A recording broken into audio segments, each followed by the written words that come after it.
Hi, hello, how are you? You're listening to I've Always Said That with your host, Brad. This is Canada's Drag Race Season 6, Episode 2.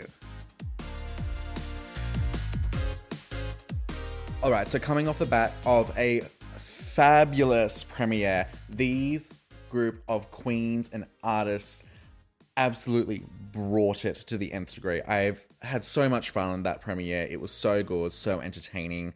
Nobody went home and said we had a top 5 get critiques. And then the winner of the episode, the gorgeous Van Gogh, got to lip sync against host Brooklyn Heights to a Paula Abdul song in front of Paula Abdul.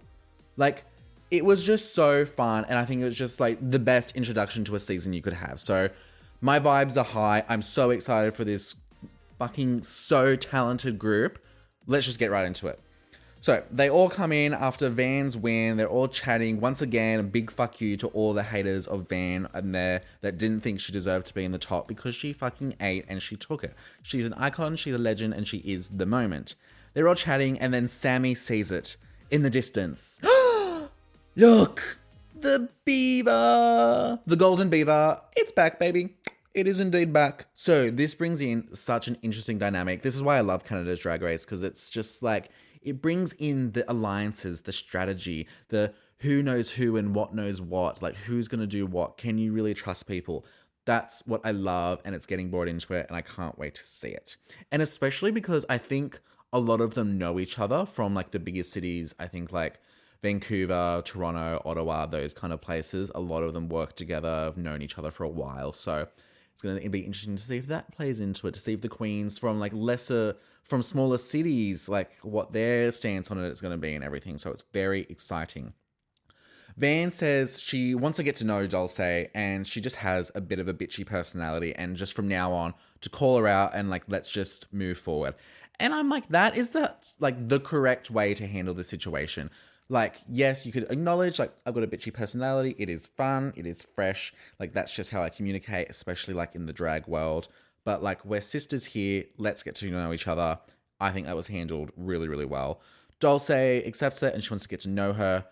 But in the confessional, she's going to take it with a grain of salt, basically. And I understand that, like, if you're feeling a certain type of way about someone, you're obviously going to have your guard up a little bit. But I have a feeling like this is probably going to rise, bubble again somewhere else. But hey, it's settled for now. So there's nothing wrong with a little bit of drama. I'm into it, you know? All right. It's a new day in the workroom, and a lot of the girls were gagged that they weren't in the bottom. Not bottom, top, sorry. A lot of girls were gagged that they weren't in the top, obviously.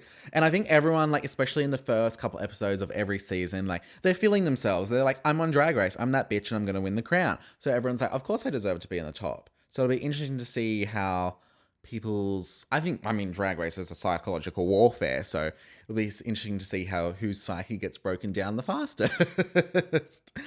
Side note, Paolo looks so hot.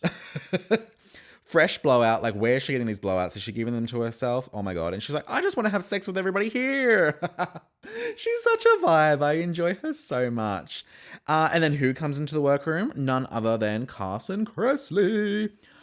Oh, I love this. I love to hate this beautiful man's plastic face.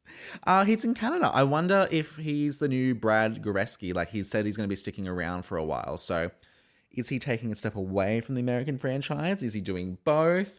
Is he Brad's replacement? Interesting to see. Because, I mean, I have said for a while now that on the US franchise, I would really love T.S. Madison and Law Roach to be the rotating judges. I think they are fabulous. I think we're due for a little bit of fresh blood.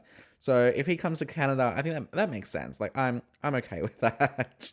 So Carson introduces the Maxi Challenge for this week, and they have to write and film commercials to promote a cruise line. So they get to create their own groups of 3 groups of 4. The first group is Hazel, Paolo, PM, and Ebony. Second group is Sammy Landry, Velma Jones, Van Gogh, and Saltina Shaker. And then the third group is Style Doll, Dulce, Maya, and Caramilk. Carson assigns them their kind of like theme or what their cruise line is going to be about. First group is Singles at Sea. Second group is Self-Care Sisters. And third group is Golden Gaze. The one that I would probably want, I don't want Golden Gaze. I think that's just a recipe for disaster. Like the olden thing has been done quite a few times now. I think maybe the Self Care Sisters I would go with. I think that's probably a fun idea that you could play around in a couple different ways and has the most options to go with, you know. Right off the bat, I'd probably place bets on that group as well. Van, Velma, Sultina, and Sammy. I think that's a really interesting dynamic of big personalities, really creative people. So that's where I would put my money. Sammy comes up with the idea to pitch to mums, but it's actually like a cult. And I'm like, oh, that's fun. Like it's self-care, but it's actually like with a dark twist. I think that's a really clever way to go about it. So it's not just so like, come and meditate and take care of yourself. Come to a yoga class. Like that's just a bit vanilla. So I think that's a good idea. Sultana's going to be the cruise director. Van says Velma is a storyboarder and isn't really writing anything unless it's her idea. And that's a little bit of the vibe I'm getting. Like she's kind of going like, no. Like I'm just going to write this, I'm going to write this. And everyone's trying to throw out ideas. So get that? Everyone's trying to throw out ideas. Keep that in mind for a little bit later on, shall we? Group 3, Caramel's group, they're talking a little bit. They're doing Golden Gaze. And Caramel actually says that his dad is queer. Now, he didn't grow up with his dad, his biological dad. He grew up in another family, and they were very religious. So when he found out that he had a queer dad, it was so opening and accepting and just really, like, changed his life. And I'm like, that's so sweet. That's like such an amazing story. Like it's so beautiful to see that. Group 1 is throwing out idea after idea after idea, and it's just so sexual, as one might say. And they're doing the singles at sea. And Hazel's kind of worried that it's just going to be too vulgar. And I think that's definitely a risk when you're going that sort of route.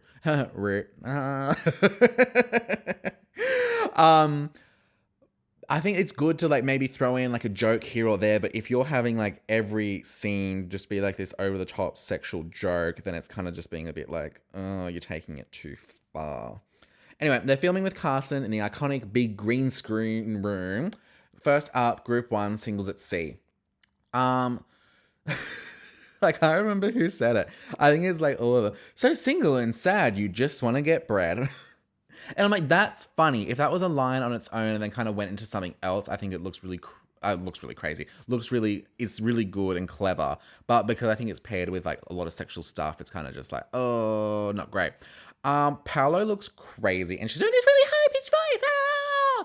And I'm like, I can't understand what she's saying, but it kind of just grows on me. And I'm like, I'm into it. It's Paolo. I love it. And then one scene is PM on her knees, like doing this thing with the pit crew and bananas. So do with that information what you will. And she's like, food so yum, it'll make you want to. Oh. And I'm like, okay. So that's 2 weeks in a row making like a cum joke. So I'm like, okay, let's rely on a little bit of other humor from this point forward. Like, okay. Carson even says it's giving a bit more slutty cruise rather than single. So I think they're in danger, girl. Next up, we have Group 2, the Self-Care Sisters, and Carson asks who came up with it.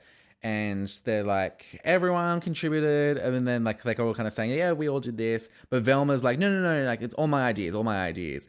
And it's like, oh, this is gonna be, and Van's like, yes, we all contributed to the creative brief of the commercial. And I'm like, oh, this is tea. I love it.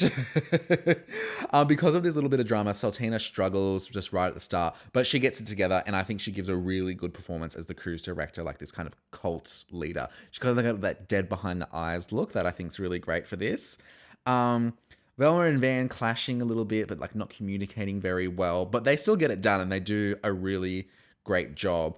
I'm wondering if it's like the language barrier, Velma being like French Canadian. Obviously French is her first language, then having to translate into, I was about to say Canadian, into English. Like if there's something there, but they get it done and it looks really good. Sammy comes on screen and I can't help but die laughing, and she does this thing about like smoking and that. And Carson's like, you happy with that? She's like, I'm very happy with that. Icon, I love her. And then Group 3, we have the Golden Gaze. And I think it was Maya said, yeah, we all contributed to our bits and we're not going to get mad at each other. Oh, okay, shading the group before. And Van's like, well, so did we, but not all our team members said that. Oh, oh my God. And Sultana's like, they're all sitting there watching, and Sultana's like, we'll fight about this later. It's like when you're out with your parents and we're like, we'll talk about this when we get home. That's the vibe it's giving. And I'm like, I can't wait for the workroom drama. Yeah. Anyway, group 3 do it. It's kind of Dulce and Cara Milk as the cruise directors, I guess. And then Ebony and Maya as like the elderly ladies. And they seem the most prepared as a group in its entirety. Like they seem kind of very together, know what they're doing, no dramas or waves. Into the workroom, and Cara Milk asks the Self-Care Sisters if they're going to let Velma speak.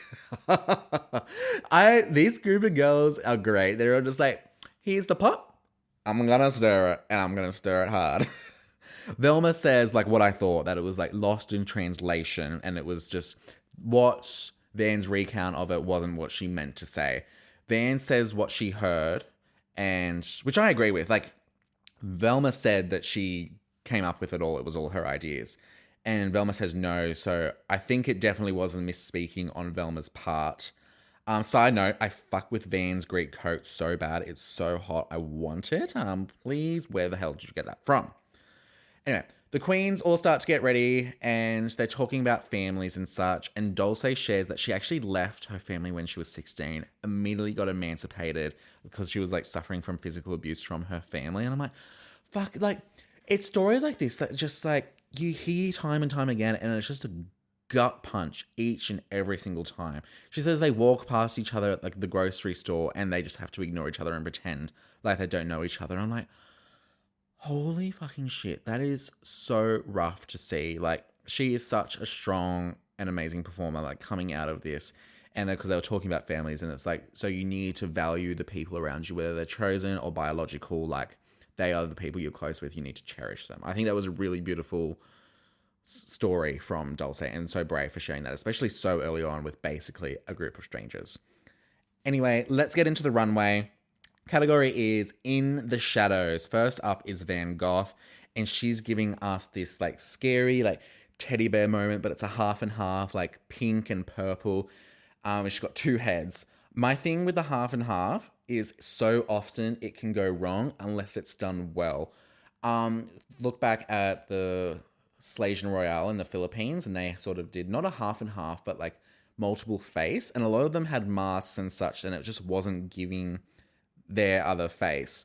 Whereas this is done so well. The face that isn't actually Van, it's just like a painted face, looks so realistic. So it looks really effective. I think it's really fun.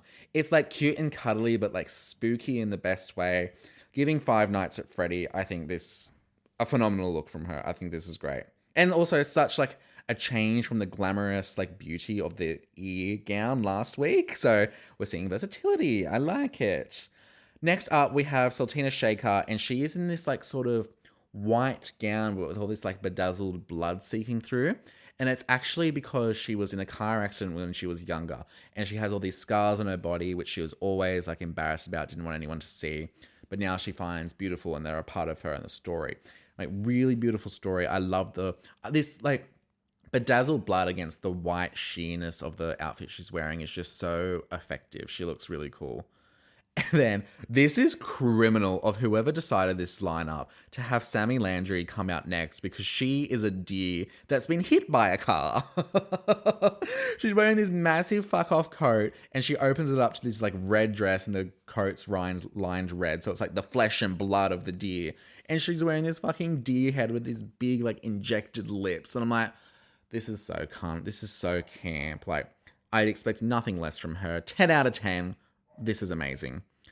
Now, next, we have Velma Jones, or should I say, Johnny Jones. That's right, we're getting our first introduction to Johnny Jones, her drag king persona on the runway. She's giving us werewolf, and it's done so well. Like, the leather pants, like, splitting with all the fur coming through. Like, the chest piece, I guess you want to say, with, like, the abs and, like, the fur, the makeup, the prosthetics. She looks really, really cool. I think this is fucking amazing. Then we have Star Doll, and I believe she said it's like a Filipina, what's the word? Like traditional, something from a story, and it is spooky. It's giving a little bit costumey, like the airbrush. I think it's airbrush bodysuit and the wings. Like the wings are kind of giving a little bit like weak. It's just like a single sheet of like sheer fabric hanging from both. And because someone else coming up later has a similar looking look, you can't help but compare the two. Then we have Dulce, and she walks down the runway, and this is another reference to her heritage as well. I'm not familiar with the story, but she explains it. And then as she's walking, she like all these like black tears start coming, and I'm like, oh my god, where are they coming from? And then you can actually like see it, and once you see it, you can't unsee it. She's got this tube like coming down under her eye, like back tucked behind her wig or something, and it's like shooting out all the black ink or whatever. I'm like, that's really cool. I do wish like we couldn't see the black tube, but obviously that's a bit hard. So I think this is a cool effect regardless. Then we have Maya Fox, and I do like this look. It's simple but done well. She's kind of she's Vanity. She's the face behind the mirror. I think she holds the mirror up in front of her face for too long. Like I want to see her face. My favorite part of this though is like the applique down the legs, like that black lace against her skin tone looks really cool. So I think that's a really nice detail.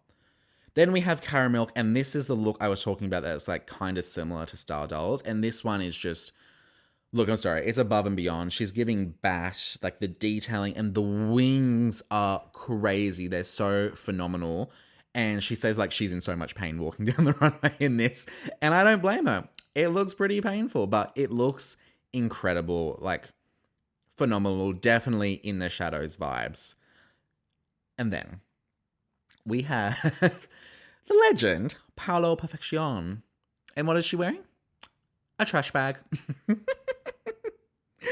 She's just in a trash bag, and it's not even covering her entire body. It's like her legs are just poking out of the bottom of the trash bag, and her legs are so long and lush and beautiful. Beautiful. And she's just wearing a trash bag. And as she's walking, like, a can falls out. Some rubbish falls out. And then a baby falls out. This is fucked. And it's like, it's kind of just giving like a big fuck you to like the whole standard of what the Drag Race runway has become.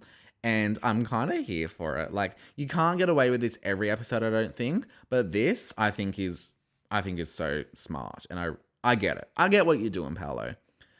Then we have Hazel, and she's kind of giving us Dead Horse. I like this look. The skull face piece is really cool. And then all sort of the dribs and drabs fabric that looks like it's been dragged through the mud. The mud is really sweet.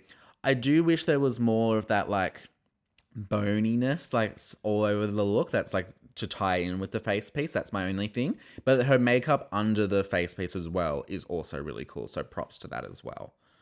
And then we have Ebony LaBelle. A bit more of a simple look. Her makeup is beautiful. She's giving vampire. I just want more from this look. It's a sheer black dress. Like, she looks great. The shape is everything. But if you're doing vampire, like we've seen it quite a few times, I need you to go all out. And I just want you to go all out. And I think it was a bit more on the safe side. And then rounding out the group in true In the Shadow horrifying fashion, we have PM. Like, how does one even describe this? Like, the level of artistic detail, there's so much ruching of tulle, like the black shading into the grey white, like it kind of almost looks like fur up around her head, and then a horrifying face like sticking out of it all with the mustache and these creepy long hands. Like, this is easily like the most terrifying look, like hands down. My favorite look, like part of me wants to give it to Paolo. Like, it's pretty good. But I would have to say either Johnny Jones or I'm going to say Caramilk. I think those are two really strong looks as well. Okay, so it's time to watch the commercials. First up, Group 1, Singles at Sea. I think out of this group, PM was definitely the best. And at first, I was like, Paolo's voice is not it. But then it very quickly grew on me, and I was like, oh, this is kind of fun. I like it. Group 2, Self-Care Sisters. Sultina is great. I think she is the standout of the group. Overall, I think they all did a really good performance. This was probably my favorite commercial of the lot. And I love Sammy's line where she's like, if I smoke one more cigarette, I'm gonna die. Okay. No questions here. I'm into it. And then the third group, Golden Gaze, it was cute. I don't think it was anything that we haven't seen before. Like I said, it's hard to do the old person thing now. It's been done before. So they were obviously performed in teams, but they're going to be judged individually. Stardoll, Maya Fox, Ebony Little Bell, PM, Cara Milk, and Van Gogh are all safe. I'm like, okay, right, sure. They start with Sultana, and I can't remember. They're like, Sultana, did your back hurt because you carried that commercial? I think she did really well. Don't get me wrong. I think she did well. I don't think she carried the commercial. I think they all did an exceptional job, but I think because she had that sort of lead role as the cruise director and the cult leader, I think she did really stand out and take it. Ultimately, the tops were Dulce, Velma, and Sultana. And the bottoms were Hazel, Paolo, and Sammy. And I'm like, oh, I really love all three of them. So that's really hard. Ultimately, Sultana wins the challenge, and she earns the power of the Golden Beaver. The first Golden Beaver of the season. So she has to decide on who to save from the bottom three. She gets to save one of the bottom three, and the other two have to lip sync for their life. She needs to save either Sammy, Paolo, or Hazel. And to be first as well, that's a fucked position to be in. In Untucked, Ebony says she's gagged, Velma didn't win, and a lot of them kind of agree. And I'm like, again, I think Velma did phenomenal. I do think Sultana deserved the win. I think she took it for me easily. Paolo breaks down while pleading for her case, and I want her to stay so bad. Like, last week in Untucked, they all thought she's going to break down. She's like, low-key, I don't give a fuck. And now to see her actually breaking down, I'm like, oh my god, this is heart-wrenching. I love all three of these bottom three. Sammy struggles to plead her case as well, and she's like, no, I just want, you just pick who you want to choose. And Sultana, I respect what Sultana said. She's like, no, I want to hear you plead from your heart on why you want to stay. And I think, tap into that emotion of, that realness of why you want to be there. Hazel pleads her case like hell as well. I mean, the idea of possibly going home first is so rough. And of all the seasons this year, I just feel like it's the most high stakes for some reason, because it's not only are you going home first, but the use of the Golden Beaver sets the tone for the rest of the season as well, I think. Out of the three, I mean, I would want to save all of them, truly. I think I would have saved Hazel, but Paolo and Sammy, they're just so incredible as well. Back on the main stage, Sultana decides to use the beaver on Hazel. And Paolo's like, God, I was not expecting that. Also, a lot of them in the background are gagged as well, so I'm curious to see next episode what their reactions were of Sultana saving Hazel. Also, I love the fact that the bottom three are able to get changed into lip sync looks. I'm like, this is better. They can perform to their full nth degree with nothing holding them back. It is the battle of the buffoons. Sammy Landry versus Paolo Perfection. The song is Raise a Little Hell by Trooper. I haven't heard this song before, but I think it was really fun and a great lip sync song. They both look crazy as hell, both comedic, goofy, over the top. At first, it cuts to Carson, and he's got this kind of look on his face. I'm like, he doesn't get it. This isn't for Carson. This is for fun. This is for fun people who have taste. Paolo has keep me written on her ass cheeks, and she reveals that at the end. I'm like, I mean, you have to. You got to keep her. Ultimately, Sammy Landry, Shantae, you stay. It's tough, but I think I would have kept Paolo. I don't think there's a wrong choice, because I would have wanted to keep them both. But for Paolo Perfection to be the pork chop of this season is kind of crazy to me. Her exit line is, well, you win some, you lose some. I want to see her back. I don't think she had enough time to shine and show her true potential. Like she said, she is a troll. And I think if she was given a little bit more time to for people to get to know her and get used to her a bit, I think she would have absolutely thrived. So I do hope we get to see her at another point. Once again, a really fun episode. I don't usually like these commercial acting challenges, but all the drama and the queens like going on throughout and behind the scenes, like of them filming and prepping for it, I think made for a really fun and enticing episode. Again, loving this season so far, and I'm really excited to see what happens. We've got our first queen out. The Golden Beaver is in, so it's only going to get more intense from here. Leave your comments below on what you thought of the episode and the winner, if you also agreed with who went home. Like, comment, subscribe, share with your friends. Follow us on Instagram and TikTok at I'veAlwaysSaidThat.pod. This has been Brad for I've Always Said That for Canada's Drag Race. Thank you, you're welcome, love you, bye.